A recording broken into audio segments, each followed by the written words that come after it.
Hi hello friends, welcome back to our channel. இன்றைக்கி நாம் பார்க்க போகிறது ரெக்கார்ட் ஆஃப் ரெகுலராக இருக்குல்ல episode 9 tyrant of the ocean.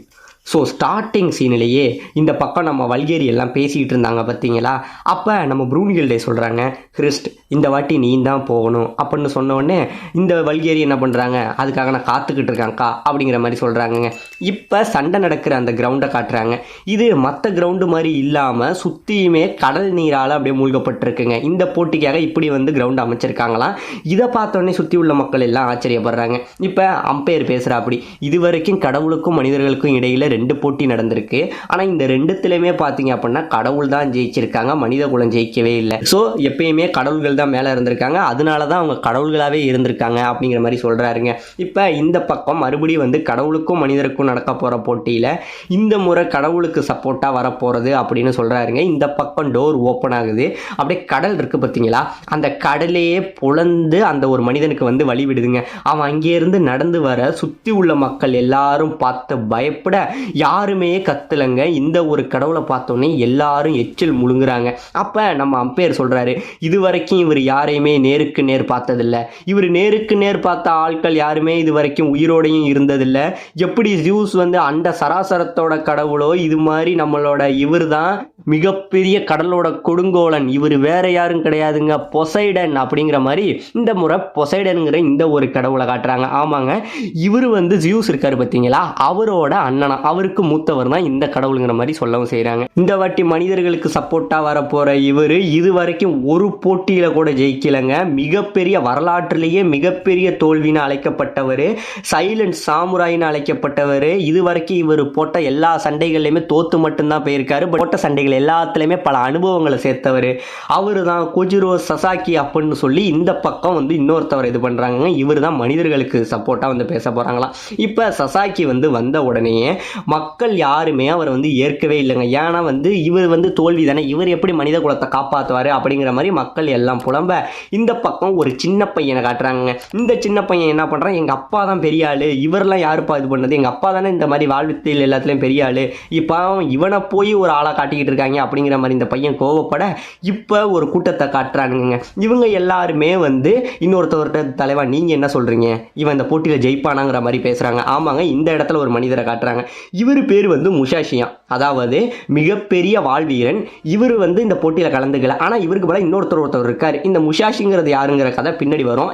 அதாவது கோல் சொல்கிறாங்க, ப்ரூனு நம்ம தப்பு பண்ணிட்டோமோ, இவரை பார்த்து மக்கள் யாருமே நம்பவே இல்லை, இவரால் இந்த போட்டியில் ஜெயிக்க முடியுமா பாரு, மக்கள் யாருமே இவரை ஒத்துக்க கூட மாட்டுறாங்க அப்படின்னு நம்ம கோல் பேச இந்த பக்கம் கோஜிரோ அவர் என்ன பண்ணுறாருங்க, அப்படியே அந்த சண்டை ஆரம்பிக்கிறதுக்கு முன்னாடி 2 பேருக்கு எதுக்க நின்றுக்கிட்டு அப்படியே கத்திய லைட்டாக வெளியில் தாங்க எடுப்பார். அந்த கடல் இருக்குது பார்த்தீங்களா, கடலோட அலைகளையே அடங்கி அப்படியே அந்த கடலையே அமைதியாகுதுங்க. இதை பார்த்தோன்னே சுற்றி உள்ளவங்க எல்லாரும் பயங்கரமாக ஆச்சரியப்படுறாங்க. இந்த பக்கம் முஷாஷின்னு ஒருத்தரை காமிச்சாங்க பார்த்தீங்களா, இப்போ அவர் சொல்கிறாருங்க, எல்லாரும் வாயை மூடுங்க, அவன் எப்பயுமே பெரிய ஆள் ஆகிட்டான், அவனோட இந்த ஒரு மூவ் போதும், இந்த வாழ்வீரர்கள் எல்லாம் ஆசைப்படுறது என்ன, ஒரே விஷயம், சூரியனுக்கு கீழே நம்பர் 1 ஆகிறது, அந்த நிலைமையை எப்பயோ இவன் அடைஞ்சிட்டான் அப்படின்னு இவர் சொல்லுவாருங்க. அப்படியே சுற்றி உள்ளவங்க எல்லாரும் பயங்கரமான ஆச்சரியம். அவங்க ஏன் அப்படின்னா, இவ்வளோ நேரம் அவர் வாழை லைட்டாக அந்த இதுலேருந்து எடுத்தது தாங்க தெரியும், அந்த கடலே வந்து அமைதியாகும், இந்த ஒரு விஷயம் போதுண்டா இவன் சண்டை ஆளுன்னு அப்படின்னு சொல்கிற மாதிரி பேச இப்போ இந்த பக்கம் 2 பேருக்கும் சண்டை வந்து ஸ்டார்ட் ஆக ஆரம்பிக்குதுங்க. 2 பேருமே அசையவே இல்லை, அப்படியே ஒரே இடத்துல நிற்கிறாங்க. இப்போ இந்த பக்கம் வந்து எரேஸ் இருக்காரு பார்த்தீங்களா, அவரு பொசைடனை பற்றி சொல்கிறாரு, இவரை போய் இந்த சண்டையை கூப்பிட்றீங்க, இவர் எவ்வளோ பெரிய ஆள் தெரியுங்களா, இவரை எதிர்த்து இது வரைக்கும் யாருமே உயிரோட இருந்ததில்லை, ரொம்பவே மோசமான ஒரு கடவுள், ஒலிம்பியன்ஸ் கடவுளில் இருக்கிறதுலே பயங்கரமான ஒரு கடவுள் பொசைடனுங்கிற மாதிரி எரேஸ் சொல்லிக்கிட்டு இருக்க. இப்போ இந்த ஃபஸ்ட்டு இது மூவ் வந்து நம்ம சசாக்கி என்ன பண்ணுறாரு, கத்தியால் வேகமாக வெட்ட போக உடனே பார்த்தீங்க அப்படின்னா நம்ம சசாக்கியோட வயிற்றில் அந்த டைரண்ட்டை இறக்கி இந்த இடத்துல டெத் ஆகவும் செய்கிறாருங்க. ஆமாம், முடிச்சு பார்த்தா தான் தெரியுது, இது அப்படியே கனவு. ஆமாம், இப்போ மக்கள் எல்லாம் சுற்றி உள்ளவங்க எல்லாரும் நம்பிக்கை இல்லாமல் போவ இப்போ இந்த பக்கம் ஹெர்ம்ஸ் இருக்காரு பார்த்தீங்களா, அவர் மட்டும் தாங்க சொல்கிறாரு, இந்த மனுஷனை வந்து நீங்கள் சாதாரணமாக எடை போடாதீங்க, அவன் சண்டையே போடல அப்படின்னு நீங்கள் நினச்சிக்கிட்டு இருக்கீங்க, இல்லை அவன் மனதளவில் அவர் கூட சண்டை போட்டால் ஜெயிக்கிற வாய்ப்பு எவ்வளோ இருக்குங்கிற மாதிரி மனதளவில் சண்டை போட்டுக்கிட்டு இருக்கான் அப்படிங்கிற மாதிரி ஹெம்ஸ் சொல்ல, இந்த பக்கம் பார்த்தீங்கன்னா சசாக்கியோட கத்தி இருக்கு பார்த்தீங்களாங்க, அது அப்படியே வேர்வை வலிஞ்சுக்கிட்டு அப்படியே நடுக்கத்திலேயே இந்த பக்கம் சசாக்கி நின்றுக்கிட்டு இருக்காருங்க. இப்போ அவர் கனவுலேயே கிட்டத்தட்ட அந்த எண்ணத்திலேயே 18 வாட்டிங்க, ஒரு வாட்டி 2 வாட்டி இல்லை, 18 வாட்டி அவர் கூட சண்டை போட்டு மூளையிலேயே சண்டை போட்டிருக்காருங்க. போட்டு இது வரைக்கும் கொல்ல மட்டும்தான் செஞ்சிருக்காரு. ஸோ அவரை அடிக்கிறதுக்கான ஒரு வாய்ப்பு கூட இது வரைக்கும் இவருக்கு கிடைக்கவே இல்லையாங்க. இப்போ இந்த பக்கம் நம்ம கோல் சொல்கிறாங்க, இவர் நினச்சதோட ரொம்ப டைட்டான ஆளாக தான் இருக்கார் ப்ரூனுங்க, கிட்டத்தட்ட 12 ஒலிம்பிக்ஸ் கடவுளில் இவருமே பயங்கரமான ஒரு ஆளாக தான் இருப்பார் அப்படிங்கிற மாதிரி சொல்லும்போது, இந்த பக்கம் ப்ரூனில்லை சொல்கிறாங்க, நீ நினச்சது தப்பு கோல், அதாவது மொத்த ஒலிம்பிக்ஸ் கடவுள் 12 கிடையாது, மொத்தம் 13 பேர், அதில் ஒரு கடவுள் வந்து கொல்லப்பட்டிருக்காரு, அதுவும் கடவுளாலேயே கொல்லப்பட்டிருக்காரு அப்படின்னு கோல் வந்து, என்னது கடவுளே கடவுளை கொல்லுவாங்களா, யார் இந்த கெட்ட காரியத்தை பண்ணினது அப்படின்னு கோல் கேட்க, இந்த இடத்துல ப்ரூனில்லை சொல்றாங்க, ஆமா அந்த கடவுளை கொன்னது வேற யாரும் கிடையாது, இங்க நிக்கிறான் பார்த்தீங்க அந்த பொசைடன், இவர் தாங்க கடவுளையே கொன்னிருக்காரு. இப்போ ஒரு கதை ஒன்று வருது, அதாவது பார்த்தீங்கன்னா அந்த செத்தாரு பார்த்தீங்களா, அவரோட பேர் வந்து அட்டாமஸாம். இந்த ஆல்ரெடி இந்த பேரை கேள்விப்பட்டிருப்பீங்க, அதாவது நம்ம ஜியூஸோட லாஸ்ட் ஃபார்ம் இருக்கு பார்த்தீங்களா, அவர் எடுத்த அந்த ஃபார்ம் தான் வந்து இந்த அட்டாமஸுங்கிறது.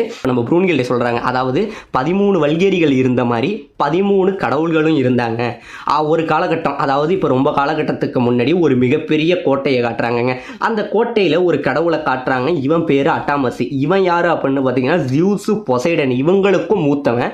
இவன் என்ன பண்ணுறான் அப்படின்னு பார்த்தீங்கன்னா, நம்ம ஜியூஸ் வந்து அவங்க அப்பாவை கொன்னதுக்கு அப்புறம் பதவி வந்து இப்போ அவர்கிட்ட போயிடுதுங்க, அதாவது அடுத்த கடவுள்களோட ஹெட்டாக இருக்க போகிறது அவர் தாங்கிற மாதிரி போகும்போது, இவருக்கு அந்த விஷயம் பிடிக்கல, என்னோட சின்னவன் அவன் அந்த பதவியை எடுத்துக்கிறான், எனக்கு தான் அந்த பதவி வேணுங்கிறதுக்காக சொர்க்கத்தில் அடைக்கப்பட்ட டைட்டன்ஸாக இருக்கட்டும், அரக்கர்களாக இருக்கட்டும், எல்லாரையுமே அவன் என்ன விடுவிச்சு என்ன பண்ணிடுறான், இப்போ ஜியூஸை தாக்குறதுக்காக ஒரு படையை ரெடி பண்ணி போயிட்டு இருக்கும் போது, அவன் போய் இப்போ பொசைடனோட ஒரு கோட்டைக்கு போய் பொசைடன்கிட்ட போய் ஹெல்ப் கேட்குறான். இந்த மாதிரி இது வரைக்கும் உள்ள கடவுள்கள் 12 பேருமே எனக்கு சப்போர்ட்டாக இருக்காங்க, அவனுக்கு சப்போர்ட் பண்ண எல்லாருமே இப்போ என் கைக்கு சப்போர்ட்டாக இருக்காங்க பொசைடன், இன்னும் நீ மட்டும்தான் எனக்கு பாக்கி, நீனும் எனக்கு ஹெல்ப் பண்ணினா நம்ம ஈஸியாகவே ஜியூஸோட தலையை எடுத்துடலாம் அப்படின்னு போய் கேட்க, உடனே இவர் சொல்றாரு, உன்ன மாதிரி ஒரு பரிதாபமான பிறவியை நான் பார்த்ததே இல்லை அப்படின்னு சொன்ன உடனே அட்டாமஸ்க்கு பயங்கரமான கோபம் வந்துடுதுங்க. யாரை பார்த்து என்னடா சொன்ன, யாரடா பரிதாபம்னு சொன்ன அப்படின்னோடனே பொசைடன் மறுபடி பேசுறாரு, கடவுள்கள் என்னைக்குமே ஒருத்தவங்கிட்ட ஹெல்ப் கேட்கறது இல்லை, யாரையும் நம்பி இருக்கிறது இல்லை, இதெல்லாம் பண்றது மனிதர்கள் தான், ஆனால் நீ மட்டும்தான் எப்போ ஹெல்ப் கேட்டியோ, எப்போ இன்னொருத்தவன்கிட்ட உதவி தேடி வந்தியோ அப்பயே நீ கடவுளுங்கிற பொசிஷனை இழந்துட்டடா அப்படின்னு இந்த இடத்துல பொசைடன் சொல்ல, இவருக்கு ரொம்பவே கோபம் வந்து, ஏன்டா என் தம்பிங்கெல்லாம் ஏன் கையாலே சாகணும்னு நினைக்கிறீங்க, ஒன்னம்மா இதுக்கு ஜியூஸோட நீ இன்னுமே கேவலமானவன்டா, முதல்ல உன் கதையை முடிக்கிறேன்டான்னு, அதாவது நான் சின்ன பிள்ளையிலேருந்து ஒரு தடவை கூட நீ என்னை பார்த்ததே கிடையாது, ஏன்னா நான் எப்போ வந்தாலும் நீ என்னை மதிக்காம மட்டும்தான் இருந்திருக்க, அந்த அளவுக்காட நான் கேவலமாக போயிட்டேன் அப்படிங்கிற மாதிரி சொல்லிட்டு இப்போ இவர் அடிக்க வர முதல் தடவை பொசைடன் இவர் திரும்பி பார்க்க, அந்த இடத்துல இவரோட வயிற்றுல அந்த டைரண்ட் இருக்கு பார்த்தீங்களா, அதை இறக்கி அப்படியே தூக்கி விட்டேறாருங்க. ஆமாங்க, இது வரைக்கும் சின்ன வயசுலேருந்து யாருமே இவரை பார்த்தது கிடையாது கண்ணுக்கு கண்ணு, அப்படி இவர் ஒரு வேளை யாரை பார்க்குறாரோ அவங்க உயிரோட இருந்ததே கிடையாது அப்படிங்கிற மாதிரி குத்தி போட்டுட்டு அந்த ரத்த இதில் அப்படியே போவாருங்க. அப்போ சொல்கிறாரு, இனிமே வந்து ஒலிம்பியன்ஸ் கடவுளில் 13 பேர் இல்லை 12 பேர் தான், உனக்கு கேட்டுதா ஹெம்ஸு அப்படின்னு பாருங்க. ஆமாங்க, அந்த ஹெம்ஸ் இருக்காரு பார்த்தீங்களா, அவர் ஆல்ரெடி இங்கே ஒளிஞ்சிக்கிட்டு இங்கே நடந்த எல்லாத்தையுமே வந்து பார்த்துக்கிட்டு தாங்க இருந்திருக்காரு. ஸோ இப்போ வந்து மறுபடியும் சண்டை நடக்கிற இடத்த காட்ட, இப்போ தான் ஹெம்ஸ் சொல்கிறாரு, நீங்களாம் நினைக்கிற மாதிரி மக்கள் ஏன் அவருக்கு பயப்படுறாங்கன்னா, அவர் எந்த ஒரு முடிவு எடுத்தாலும் அதுக்கு யாரும் ஆப்போசிட் இது பேசுறது கிடையாது, அவர் ஒரு வாட்டி பார்த்தவங்க யாரும் உயிரோடு இருக்கிறது கிடையாது, இதுதாண்டா ஒரு கடவுளுக்கான தகுதி, அந்த தகுதியை வந்து இவர் கேட்டு வாங்கிக்கல, இவருக்கு தானாகவே இதெல்லாம் கிடச்சிருக்கு, அதனால தான் அவர் இன்னுமே கடவுளாக இருக்காருங்கிற மாதிரி ஹெம்ஸ் வந்து ஏரேஸுக்கிட்ட சொல்ல, இப்போ இந்த பக்கம் சசாக்கி இவங்களும் சண்டை போட்டுக்கிட்டு இருந்தவொடனே சசாக்கி என்ன பண்ணுறாரு, அப்படியே அந்த இடத்துல இன்னைக்கு எனக்கு சாவு வர வேணாம்னு நான் ஆசைப்படுறேன், இன்னைக்கு நான் இந்த இடத்துல சாகவும் விரும்பல அப்படின்னு சொல்லி அதே போட்டி நடக்கிற இடத்துல அப்படியே கீழே வந்து முட்டி போட்டு உட்காடுறாருங்க. இது எல்லாத்தையும் சுற்றி உள்ளவங்க எல்லாம் ஆச்சரியமாக பார்க்க, இதோட இந்த இடத்துல இந்த எபிசோட முடிக்கவும் செய்கிறாங்க.